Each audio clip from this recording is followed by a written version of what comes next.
Hi guys, welcome back to my channel. On today's tutorial I'll be showing you how I recreated this style displaying on the screen. I got the inspiration from Jumia Wears on Instagram. So if you like to see how I cut and sew this beautiful dress, make sure you watch till the end and make sure you don't skip any part of this video because there's a whole lot to learn on this tutorial. At the end of this video, if you found my tutorial helpful, please do not forget to subscribe to my channel. Okay, these are the beautiful African prints that I'll be working with. I made use of 3 yards from this sky blue one and 2 yards from this one. So to manage my fabric, I'll be cutting the lower part first and I'll be starting with the front part. To know the amount of fabric that will be enough for the front part, I'll be adding extra 10 inches to my waist measurement. My waist is 38. If I add 10 inches, it will give me 48. So I'll go ahead and cut out the width of 48 inches for the front part. So I'm gonna have to cut it out. I have my 48 here. I'll be folding it like a triangle in form of a cone. I didn't know my camera was not recording when I started marking the first time, so I have to clean it and start all over again. If you want your flare to be very full, you can adjust the fabric to the end. For me, I will be reducing it the way you see me doing. So I'll measure the width of my flare now so that it can be on the right track. If I measure the hem, I have 31 inches in total. That's what I have for the width of my flare after folding it like a triangle. The next thing is to determine the point that will be enough to place quarter of my round waist plus 1.5 inches sewing allowance. So this point will be my waistline and the starting point. On this line is where you'll be placing quarter of your round waist, so you have to divide your waist by 4, add your sewing allowance. After that, you now curve the flare out the way you see me doing. To determine the full length of my gown, I'll be taking out my half length, which is from my shoulder to the waistline. So I will place 17 inches on the waistline here and I will measure the full length. I use the length of 45 inches for this gown. So I will mark my 45 inches towards the folded edge. So to curve the hem of the flare, I will keep my tape at the apex. Just place your tape at the apex and you measure what you have from the apex to the 45 inches I measured earlier. So I will be taking it round. When I measured mine, I had 44 inches. Just keep your tape at the apex and measure the 44 inches round to curve the hem of the flare.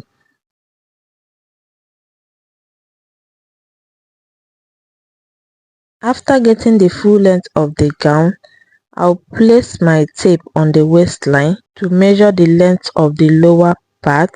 So towards this folded edge, I will measure the length. I have 28 inches, so I will also measure what I have on this side front.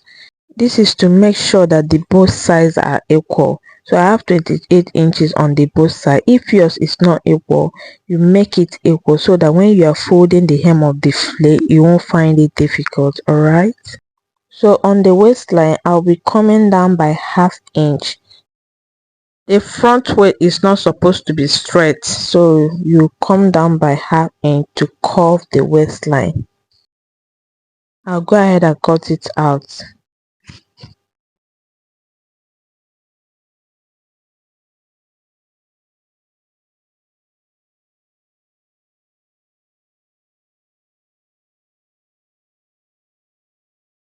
After cutting it out, you have something like this. Can you see the waistline is curved? For the back part, I also measure the width of 48 inches. That is my waist measurement plus extra 10 inches. I'll also fold it like a triangle, but for this back part, you fold all the fabric. I did not reduce it. So after folding it like a triangle, I'll place the front part on it and I'll make sure I leave 1.5 inches for my zipper allowance.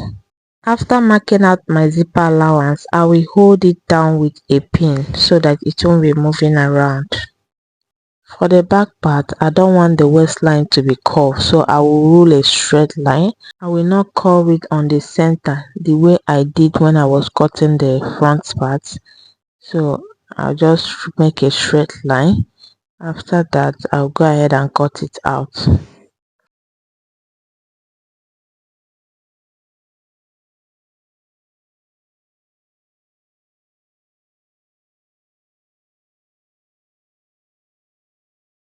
Please don't forget to notch your zipper allowance. After cutting everything out, I'll go ahead and slash the center back open. The next thing is to use the other fabric to cut the smaller flare. For this smaller flare, you have to work with your exact. My round waist is 38 inches, so I cut out the width of 38 inches for the back part. I'll be cutting the back part first. After cutting it out, I will fold it like a triangle again. And for the width of the flare, I have 24 inches in total. So after folding it very well, I will place the back part on it and I will determine the length I want for the smaller flare. So from the waistline, I will measure 12 inches. That's the length I want for the smaller flare, and I'll add 1 inch for hemming allowance. After that, I will trace the waistline out.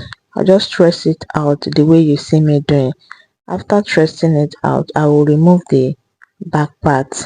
From the waistline, I will measure down 13 inches. After getting the 13 inches, I'll keep my tape at the top, that's at the apex, and go round. This is just the repetition of what I did when I was cutting the longer flare.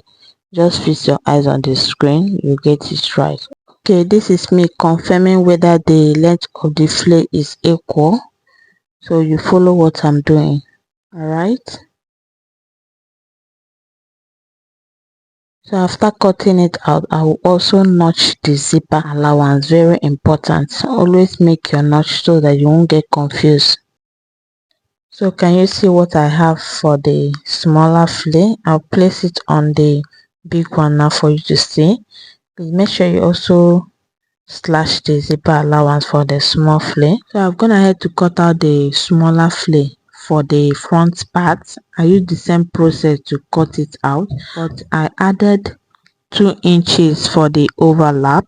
As you can see, I rule a straight line to indicate it. So I will make sure I notch it both for the down and the upper part so that I won't mistake it with the back part. So to give it that slit opening, I will come in by 3 inches from that line that I marked for the overlap, and from the waistline I will come down by 2 inches. That 2 inches is where the slit opening will terminate. So from the down part, I will slant it to terminate at that 2 inches I came down from the waistline. After that, I will cut it out the way you see me do. After cutting it out, you have something like this. I will place it together now for you to see what I have. You place the both notch together. Make sure it's overlapping. Can you see what I have? I will pin it together now so that I can place the big flare on it so that you see what I have.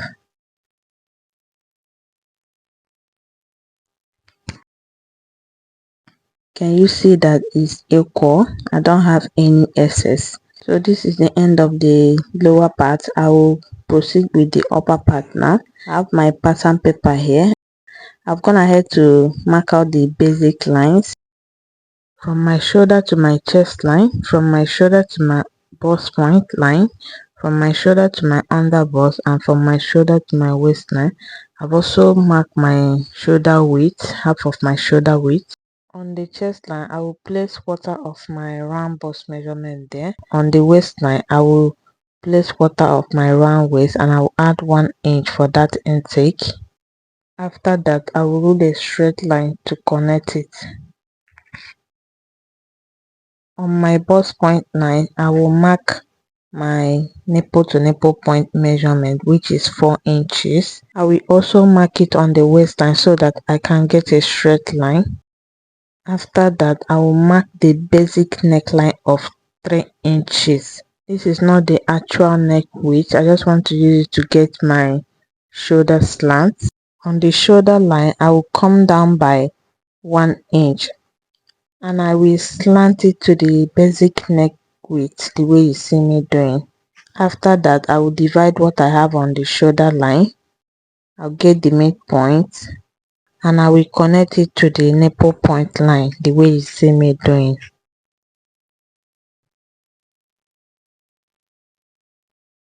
After that, I will divide what I have on my shoulder so that I can curve my armhole. I folded my tape into 2 so that I can get the midpoint. On the midpoint, I will come in by 1/2 inch and I will curve my armhole the way you see me doing.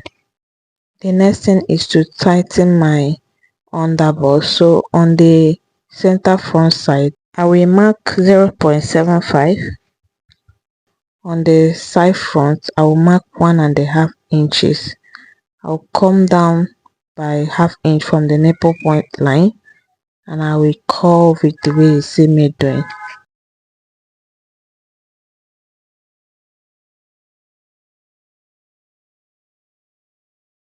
On the waistline, I will be coming out by 1/2 inch to really straight down. On this side front, I will mark 1 inch. This is because I have a big tummy. If you have a flat tummy, just really straight down.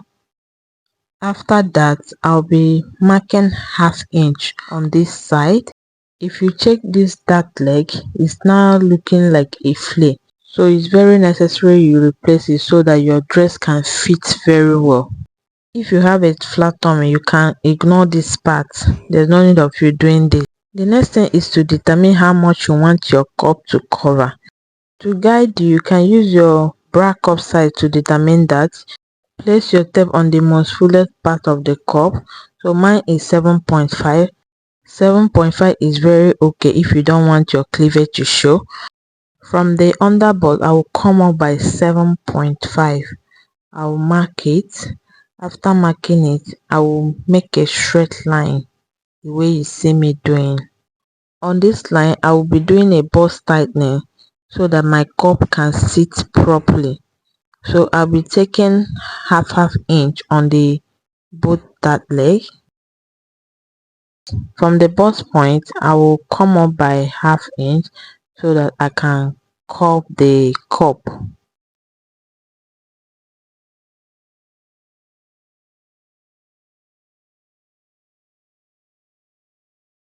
After that, I will measure what I have on the dart intake, which is 1 inch. I'll mark it on the armhole so that I won't run shortage of fabric on the armhole side.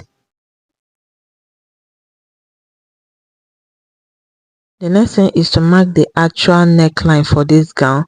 For the neck width, I will mark 4 inches. The first one I mark is the basic neckline, which is 3 inches. So for the neck depth, I will be marking 4.5 inches. If you are bigger than me, you can take 5 inches for your neck depth, and if you are a very slim person, you can take 3.5 inches for your neck depth.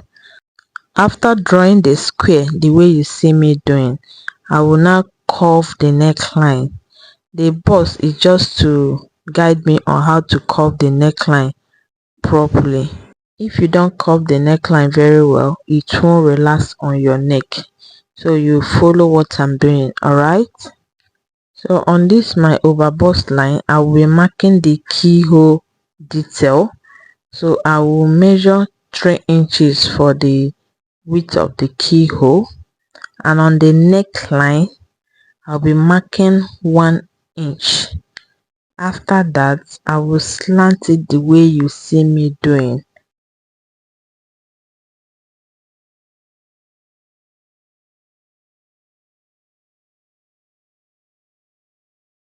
I have my 1 inch here. Can you see that? And I have 3 inches here. So I'll go ahead now and cut everything out. If you find my tutorial helpful, please do not forget to hit the subscribe button.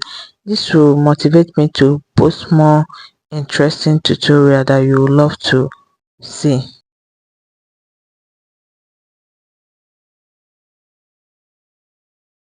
Okay, this is my back part. I've gone ahead to mark out my basic lines, my chest line, my bust point, and my half length.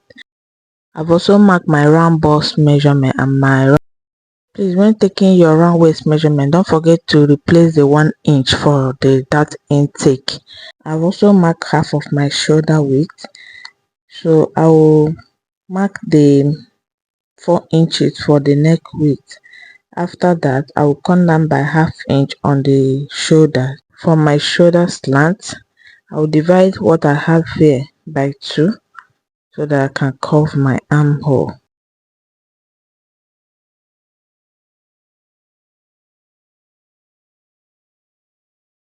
So for the neck depth, I will mark 1½ inches.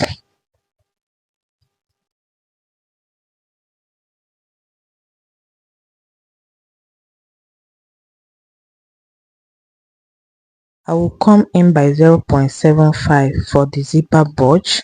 Please make sure you slant your zipper bulge so that if you fix your zipper, it can relax very well. I will write add sewing allowance so that I won't forget when I'm transferring it to my fabric. I will take half inch on the both dart leg for the dart intake, and I will come down by 1 inch from the bust point line so that I can slant it the way you see me doing.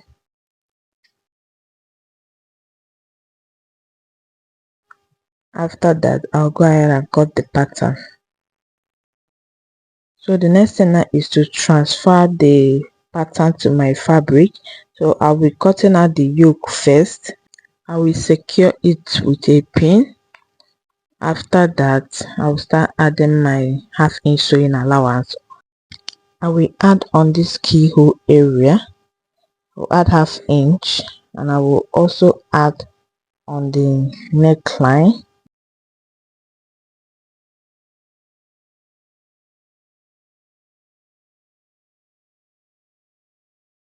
I will add on this down part where I will be joining it with the bustier cup, and I will also add on the shoulder. I'm not adding anything on the armhole area. If you like, you can add. After cutting it out, I will notch the down part so that I can differentiate it with the shoulder, and I'll go ahead and cut other ones off camera and come back and show you. I've cut all my patterns. So I added 1½ inches for zipper allowance, 2 inches for side seam sewing allowance, ½ inch on the neckline and on the shoulder. I also cut my center and the side front. Please don't forget to notch the down part of the yoke so that you won't get confused when you want to join it together.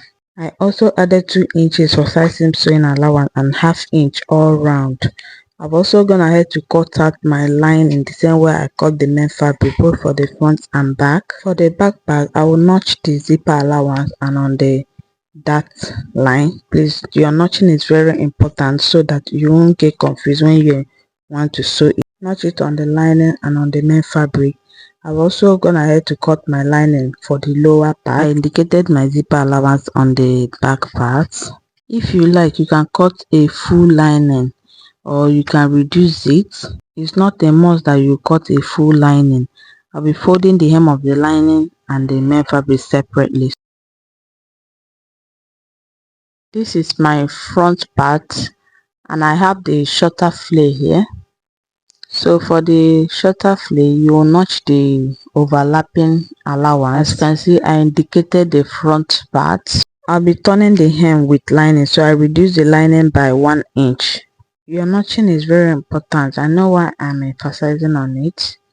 I've also cut my lining for the back part, and I reduce the lining by 1 inch.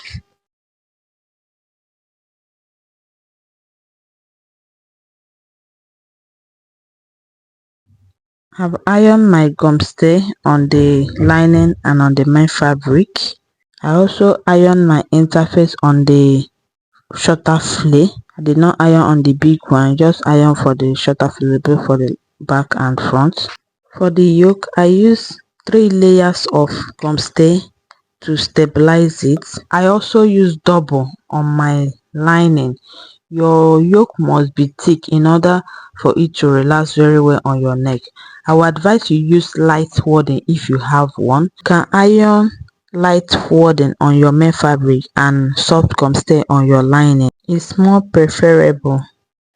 So for my padding, I use a medium weight wadding on my main fabric and the lightest one on the lining. So I won't be doing much talking here because I have several tutorials on how to pad a bustier. Just fix your eyes on the screen, you understand what I'm doing, okay?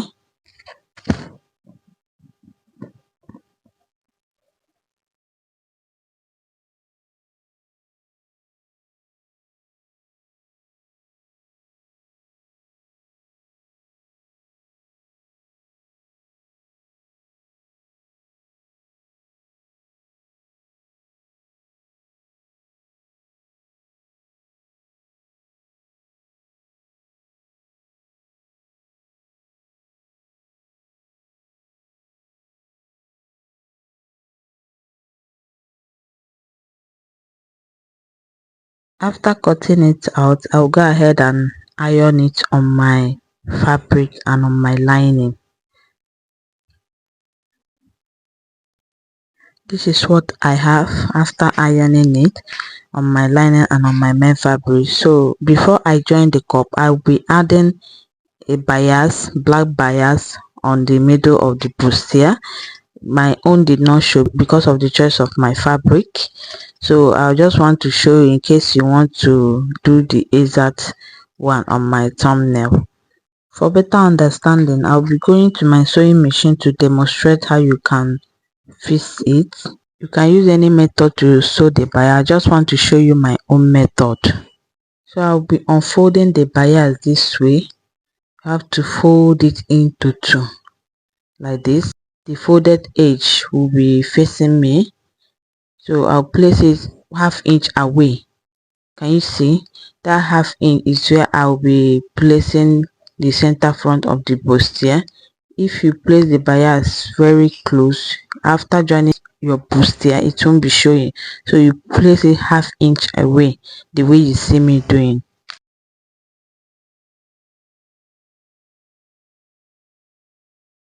Can you see what I have there? Can you see that the folded edge is facing me?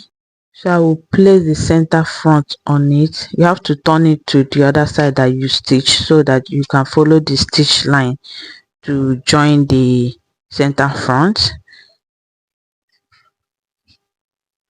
After joining the cup, you have something like this. So I'll go off camera now and do the second one, and I'll come back and show you what you have.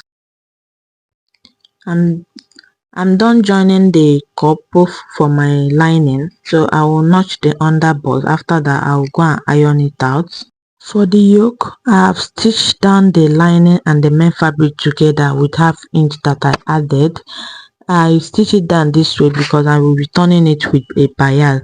So I'll go ahead and trim off the excess sewing allowance.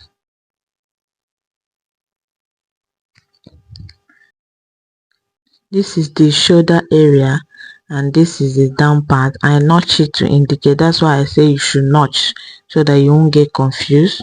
So I will start by piping the keyhole area. You unfold your bias and you will start sewing from the wrong side.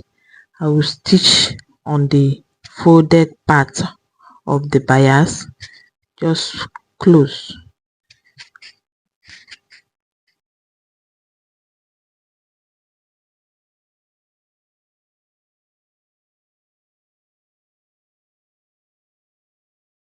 After stitching it, I will fold it to the right side, then I will top stitch on the bias. Just fix your eyes on the screen, you understand what I'm doing.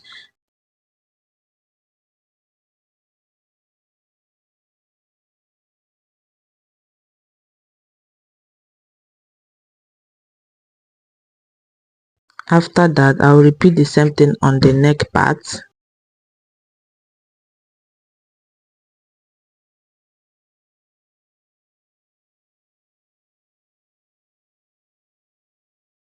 After stitching it, I will leave like half inch that I'll be using to fold the bias. I will now fold it like so and top stitch on it.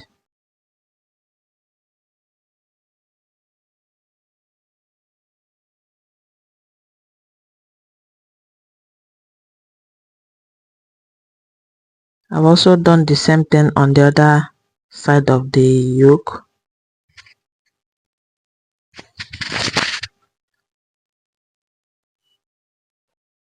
Before I attach the yoke to the bustier, I will first of all work on the lower part. As you can see, I've ironed my bustier very well, both for the lining and for the main fabric. This is my back part. I have turned the hem, so I will be turning it to the right side and I will stitch the both side the way I did this one. Can you see what I have?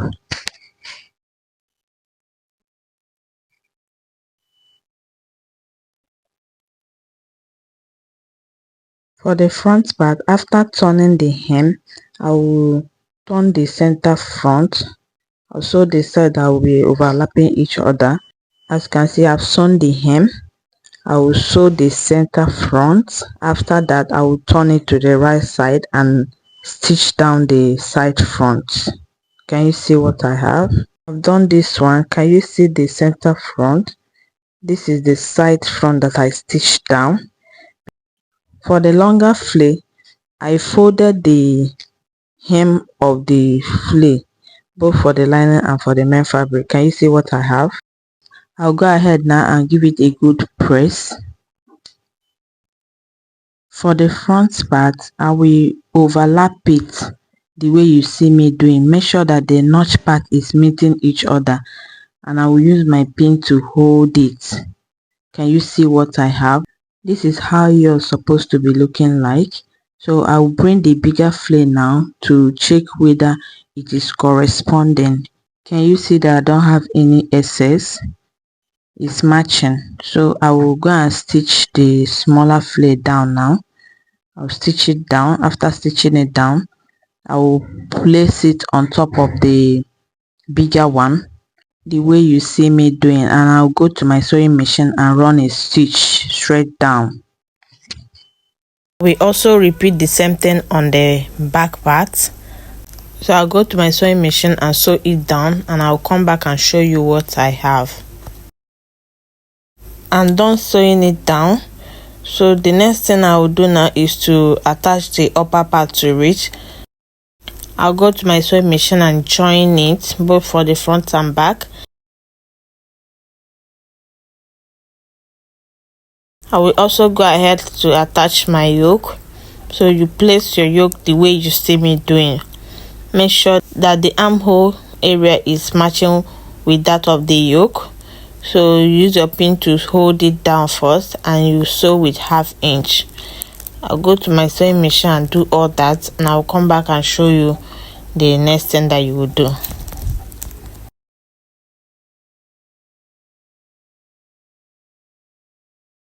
This is what I have when I was done joining the yoke. Can you see that?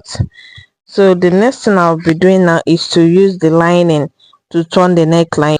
I sew the lining separately and the main fabric separately.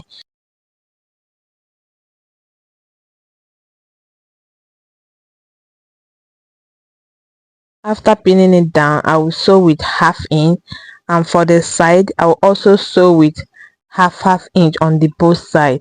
I will repeat the same thing on the back part. I'll use the lining to turn the neckline and the both side.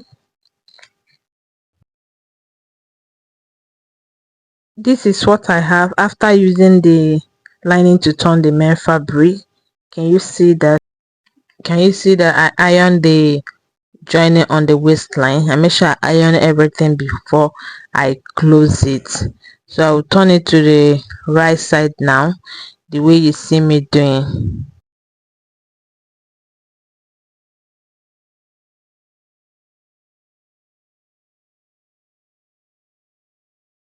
I'll go ahead now to iron it out. After ironing it, I'll attach my back zipper.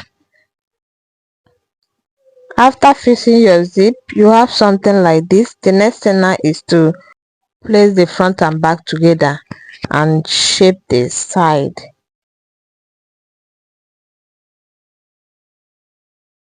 Before you close the side, you can attach your pocket if you wish, but for me, I'll be attaching it after closing the bush side. That's after shaping the dress.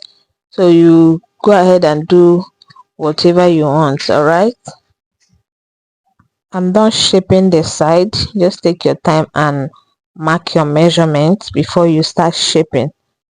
For the pocket, I'll come down by 19 inches. On that 19 inches, I'll create a hole where I will be fixing my pocket. I have a detailed tutorial on how to cut and fix a pocket. You can watch that if you want to attach a pocket on your dress. See my own pocket, I'm done fixing it. Can you see? You can watch the tutorial if you want to learn how to fix a pocket. All right, so this is the end of this tutorial. If you find my tutorial helpful, please do not forget to subscribe to my channel and turn on your notification bell for more videos. Thanks for watching. Bye.